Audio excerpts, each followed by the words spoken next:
പരബ്രഹ്മ സ്വരൂപനായ ഭഗവാൻ ശ്രീനാരായണ ഗുരുദേവ പാദകമലങ്ങളിൽ ശതകോടി പ്രണാമം. സജ്ജനങ്ങളായ പ്രിയാത്മ സഹോദരരെ, ഗുരുദേവനും കോലത്തുകരയും ഈ വിഷയത്തിന്മേൽ ഇന്ന് നമ്മൾ അവതരിപ്പിക്കുന്നത് ദിവ്യതൈലം.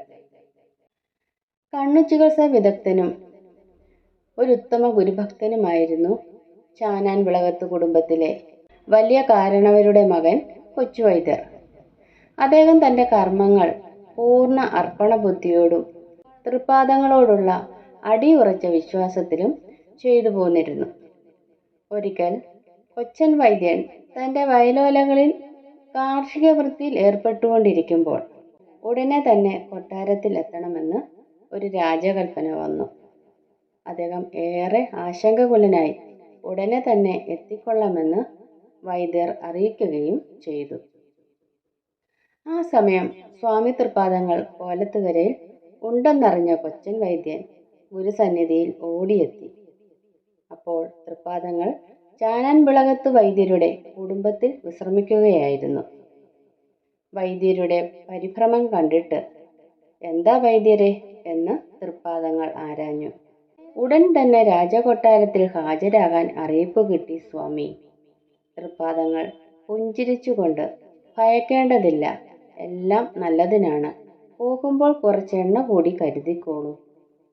കൊച്ചൻ വൈദ്യർ കൊട്ടാരത്തിലേക്ക് പോകാൻ തയ്യാറെടുക്കുമ്പോൾ ഗുരുകൽപ്പന പ്രകാരം പ്രത്യേകം തയ്യാറാക്കിയ എണ്ണ തൃപ്പാദങ്ങളിൽ സമർപ്പിച്ച് പ്രത്യേകം അനുഗ്രഹം തേടി. സ്വാമി തൃപ്പാദങ്ങളുടെ കൈകൊണ്ട് തന്നെ വൈദ്യർക്ക് എണ്ണ നൽകുകയും ചെയ്തു. "പോയി വരിക, എല്ലാം ശുഭമായി വരും" എന്ന് അനുഗ്രഹിച്ചു.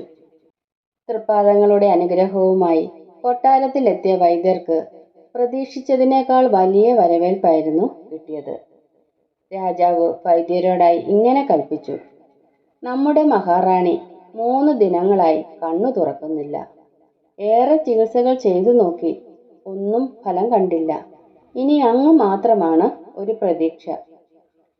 "തീർച്ചയായും തിരുമനസ്സേ, ഞാൻ ശ്രമിക്കാം," വൈദ്യർ മറുപടി പറഞ്ഞു. വൈദ്യർ മഹാറാണിയുടെ കൺപീലികൾ ഉയർത്തി പരിശോധിച്ച ശേഷം രാജാവിനോടായി പറഞ്ഞു: "തിരുമനസ്സേ, കാര്യം നിസ്സാരമാണ്. ചികിത്സ അതിരാവിലെ മാത്രമേ തുടങ്ങാൻ സാധിക്കുകയുള്ളൂ. കൂടാതെ ചില കാര്യങ്ങൾ ഏർപ്പാട് ചെയ്തു തരാൻ കനിവുണ്ടാകണം."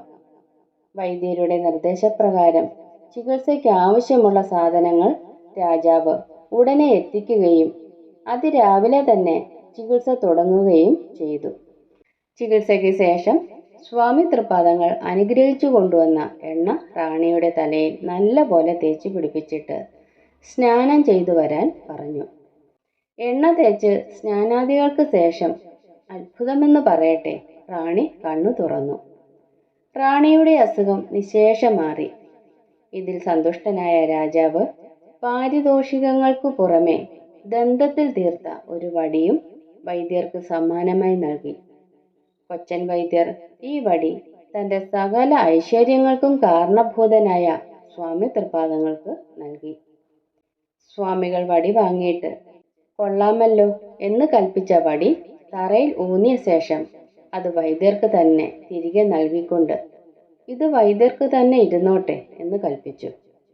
വൈദ്യൻ പൂജാമുറിയിൽ സൂക്ഷിച്ചിരുന്ന ആ വടി ഇന്ന് വൈദ്യരുടെ ചെറുമകളുടെ വീടായ പേട്ട കല്ലുമുട്ടിൽ അമൃത് എന്ന വീട്ടിലെ പൂജാമുറിയിൽ വെച്ച് ആരാധിക്കുന്നു.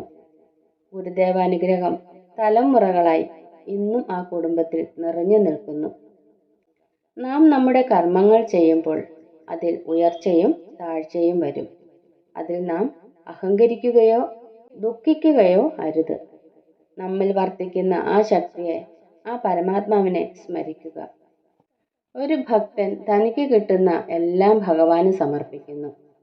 കൂടാതെ സ്വയം സമർപ്പിച്ച് ഭക്തൻ ഭഗവാനിൽ അഭയം പ്രാപിക്കുന്നു.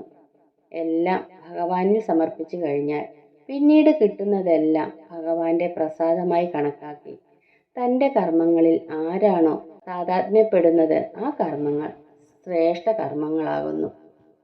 ഒരു ഭക്തൻ തനിക്കുള്ളതെല്ലാം ഭഗവാന് സമർപ്പിച്ച് ഒടുവിൽ ഭക്തിയുടെ പരമകാഷ്ഠയിൽ സ്വയം ഭഗവാനെ സമർപ്പിക്കപ്പെടുമ്പോൾ ഭക്തൻ കാണുന്ന, അറിയുന്ന, അനുഭവിക്കുന്ന എല്ലാത്തിലും ഭഗവാനെ തന്നെ കാണും.